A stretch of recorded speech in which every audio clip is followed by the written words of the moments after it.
kata orang Selangor.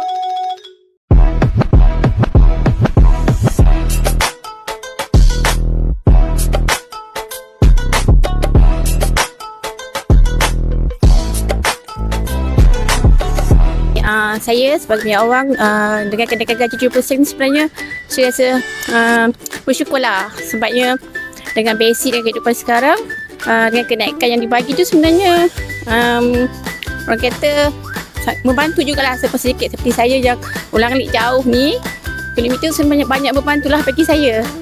So saya bagi alhamdulillah bersyukurlah dengan apa yang saya dapat dah. Perasaan saya berasa bersyukurlah kerana saya baru masuk kerja pun saya dapat merasai kenaikan gaji. Dan sebelum-sebelum ni yang saya difahamkan kerajaan ada buat kenaikan gaji baru kan. Maknanya daripada tahun lepas 8%, ni 7%. Alhamdulillah saya baru masuk dah diberi kenaikan gaji.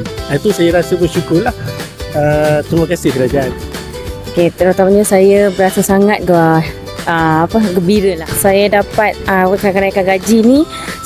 Terutamanya saya nak berterima kasih kepada PM kita yang dengan hati keprihatinan memberi kenaikan gaji ni. So ni tolong kita untuk membantu kita dalam kos sara hidup. Jadi saya sebagai penjawat awam ni memang rasa sangat bersyukur lah. Tak pernah lagi rasa paling banyak pada tahun ni lah. Kalau dengan naik gaji banyak ni, insyaAllah lah saya sebelum ni boleh bagi kat ayah 200 je. Boleh naikkan sikit lagi lah. Apa ni orang kata bagi dekat mak ayah tu.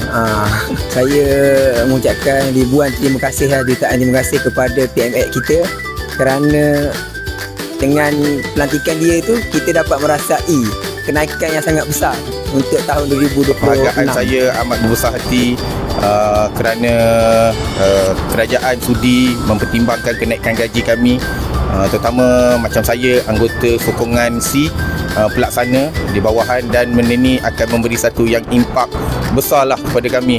Untuk saya sendiri pun RM262 kenaikan, dan itu cukup memadai untuk membantu perbelanjaan harian keluarga saya.